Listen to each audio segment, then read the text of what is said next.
بسم اللہ الرحمن الرحیم۔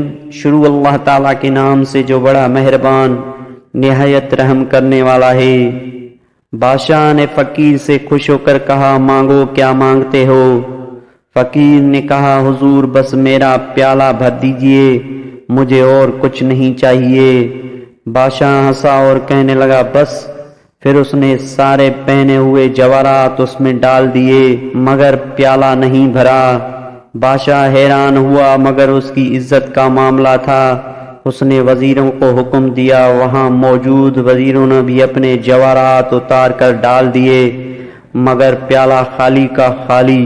سلطنت کا خزانہ بھی منگوا کر ڈال دیا گیا مگر پیالہ نہ بھر سکا۔ فقیر مسکراتے ہوئے واپس جانے لگا۔ بادشاہ ہاتھ باندھے کھڑا ہو گیا۔ فقیر کا یہ جواب سب کو لاجواب کر گیا۔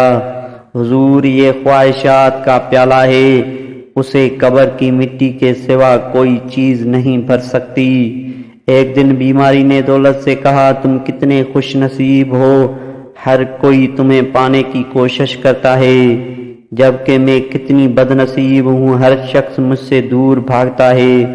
دولت بولی، خوش نصیب تو تم ہو جسے پا کر لوگ خدا کو یاد کرتے ہیں، اور بد نصیب تو میں ہوں جسے پا کر اکثر خدا کو بھول جاتے ہیں۔ کسی کی غلطی دل میں رکھنے کے بجائے درگزر کرو، کیونکہ تم بھی اپنے پروردگار سے یہی امید رکھتے ہو۔ جو لوگ جھک جاتے ہیں وہ کمزور نہیں ہوتے، بس ان میں رشتے نبھانے کی چاہت دوسروں سے زیادہ ہوتی ہے۔ جس کو آپ نے غلط لگنا ہوتا ہے، آپ ہر حال میں اسے غلط لگتے ہو، چاہے کچھ بھی ہو۔ صفائیاں فضول، وضاحتیں فضول، سخت سے سخت الفاظ بولتے وقت ہمیں یہ یاد نہیں رہتا کہ سننے والے کو یہ الفاظ کب تک یاد رہیں گے۔ ہمیشہ ان لوگوں کا چناؤ کریں جن کو عزت دینے پر وہ خود سے بڑھ کر آپ کی عزت دیں، اور یہی بہترین لوگ کی نشانی ہے۔